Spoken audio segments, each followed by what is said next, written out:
Full Moon sale ಬೆಳಗ್ಗೆ 9 ಗಂಟೆಯಿಂದ ರಾತ್ರಿ 12 ಗಂಟೆವರೆಗೆ ಆಗಸ್ಟ್ 28 ಒಂದು ದಿನಕ್ಕೆ ಮಾತ್ರ.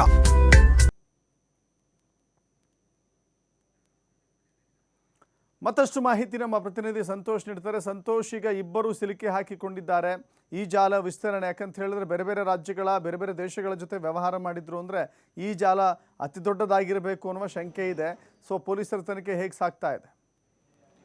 ದಶರಥ, ಈಗಾಗಲೇ ಏನು ಸರ್ಕಾರ SIT ರಚನೆ ಮಾಡಿರುವಂಥದ್ದು. SITಯಲ್ಲಿ ಈಗಾಗಲೇ ಪ್ರಕರಣಕ್ಕೆ ಸಂಬಂಧಪಟ್ಟ ಹಾಗೆ ಪ್ರಮುಖ ಆರೋಪಿಗಳಾಗಿರುವಂಥ ಪ್ರಶಾಂತ್ ಮತ್ತು ವೆಂಕಟೇಶ್ ಚೌಧರಿ ಏನಿದ್ರೆ ಇವ್ರನ್ನ ವಿಚಾರಣೆಯನ್ನು ನಡೆಸ್ತಾ ಇರುವಂಥದ್ದು. ಈಗಾಗಲೇ ಇವ್ರನ್ನ ವಶಕ್ಕಪಡಿಸಿ ಬಂಧನವನ್ನು ಮಾಡಿರುವಂಥದ್ದು. ನಿನ್ನೆ ಕೂಡ ಏನು ವೆಂಕಟೇಶ್ ಚೌಧರಿ ಏನಿದ್ದಾನೆ ಈತನ SIT ಹಿರಿಯ ಅಧಿಕಾರಿಗಳು ಖುದ್ದು ಆತನನ್ನು ವಿಚಾರಣೆ ನಡೆಸ್ತಾರೆ. ವಿಚಾರಣೆ ನಡೆಸಿದಂಥ ಸಂದರ್ಭದಲ್ಲಿ ಒಂದಿಷ್ಟು ಸ್ಫೋಟಕವಾದ ವಿಚಾರಗಳು ಬಯಲಿಗೆ ಬಂದಿರುವಂಥದ್ದು. ಅಂದರೆ ಇವರಿಬ್ಬರೇ ಮೊದಲು ಔಷಧಿ ಕಂಪನಿಗಳನ್ನು ಮಾಡಿ ಇದನ್ನು ಒಂದು ದೊಡ್ಡ ಉದ್ಯಮವಾಗಿ ಮಾಡಬೇಕು ಅಂತೇಳಿ ಆರಂಭವನ್ನು ಮಾಡ್ತಾರೆ. ಆದರೆ ಆರಂಭದಲ್ಲಿ ಇವರಿಗೆ ನಷ್ಟ ಆಗುತ್ತೆ. ನಷ್ಟ ಆಗೋದನ್ನ ಆರ್ಥಿಕವಾಗಿ ಅದನ್ನು ತಡೆದುಕೊಳ್ಳುವಂಥ ಶಕ್ತಿ ಇಬ್ಬರಿಗೂ ಕೂಡ ಇರೋದಿಲ್ಲ. ಹೀಗಾಗಿ ಇಬ್ಬರು ಸೇರಿ ಇದನ್ನು ನಕಲಿ ಜಾಲವಾಗಿ ಮಾರ್ಪಾಡು ಮಾಡಿರುವಂಥದ್ದು. ಅಂದರೆ ಏನು ಔಷಧಿಗಳನ್ನು ತೆಗೆದುಕೊಂಡು ಬರ್ತಾರೆ, ಆ ಮೆಡಿಸಿನ್ಗಳಿಗೆ ಬೇರೆ ರೀತಿಯ ಬಿಲ್ಗಳನ್ನು ಹಾಕುವಂಥದ್ದು ಮತ್ತು ಮಿಕ್ಸ್ ಮಾಡುವಂಥ ಕೆಲಸಗಳನ್ನು ಕೂಡ ಮಾಡ್ತಾಯಿದ್ರು.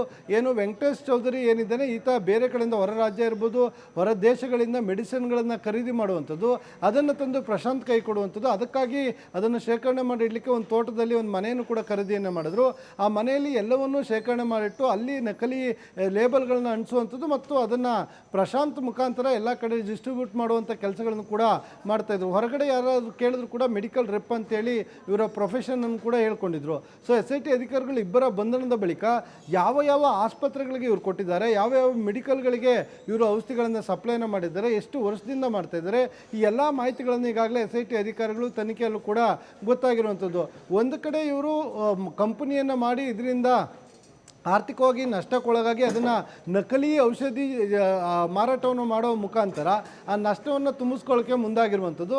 ಮತ್ತೊಂದು ಕಡೆ ಇದನ್ನು ಕೆಲವು ಆಸ್ಪತ್ರೆಗಳು ಮತ್ತು ಮೆಡಿಕಲ್ಗಳೇನಿರ್ತವೆ ಇವರು ಇದನ್ನು ಬಳಸ್ಕೊಂಡು ಅದರಿಂದ ಹಣ ಮಾಡೋ ಉದ್ದೇಶದಿಂದ ಅವರು ಕೂಡ ಮುಂದುವೋಗಿರುವಂಥದ್ದು. ಈ ಎಲ್ಲ ಮಾಹಿತಿಗಳನ್ನು SIT ಅಧಿಕಾರಿಗಳು ಈಗಾಗಲೇ ಗಮನಕ್ಕೆ ತೆಗೆದುಕೊಂಡಿರುವಂಥದ್ದು. ವಿಚಾರಣೆಯಲ್ಲೂ ಕೂಡ ಎಲ್ಲ ಬೆಳಕಿಗೆ ಬಂದಿದೆ. ಸದ್ಯ ಪ್ರಶಾಂತ್ ಮತ್ತು ವೆಂಕಟೇಶ್ ವಿಚಾರಣೆ ಮುಂದುವರೆದಿದ್ದು. ಇಡೀ ಪ್ರಕರಣದಲ್ಲಿ ಮತ್ತೆ ಯಾರೆಲ್ಲ ಭಾಗಿಯಾಗಿದ್ದಾರೆ, ಇದರ ಹಿಂದಿರುವಂಥ ದೊಡ್ಡ ಮಟ್ಟದ ಜಾಲವೇ ಇರುತ್ತೆ. ಯಾಕೆಂತೇಳಿದ್ರೆ ಕೇವಲ ಇಬ್ಬರು ಇಂತಹ ಕೃತ್ಯಗಳಲ್ಲಿ ಭಾಗಿಯಾಗಲಿಕ್ಕೆ ಸಾಧ್ಯ ಇರೋದಿಲ್ಲ. ಹೀಗಾಗಿ ಇವರಿಬ್ಬರ ಮೂಲಕ್ಕೆ ಈಗಾಗಲೇ ಕೈ ಹಾಕಿರುವಂಥದ್ದು. ಒಟ್ಟು 4 ಕಂಪನಿಗಳನ್ನು ಇವರು ಮಾಡ್ಕೊಂಡಿರುವಂಥದ್ದು ಮತ್ತು ಅದಕ್ಕೆ ಬೇಕಾಗಿರುವ ಏನೆಲ್ಲ ಪ್ರೊಸೀಜರ್ಗಳನ್ನು ಮಾಡ್ಕೊಂಡಿದ್ರು ಆ ಎಲ್ಲ ಮಾಹಿತಿಗಳನ್ನು SIT ಅಧಿಕಾರಿಗಳು ಕಲೆ ಹಾಕಿದರೆ ಮತ್ತು ಪ್ರಕರಣದ ತನಿಖೆಯನ್ನು ಮತ್ತಷ್ಟು ಚುರುಕುಗೊಳಿಸಿರುವಂಥದ್ದು. Dasharath, thank you Santosh.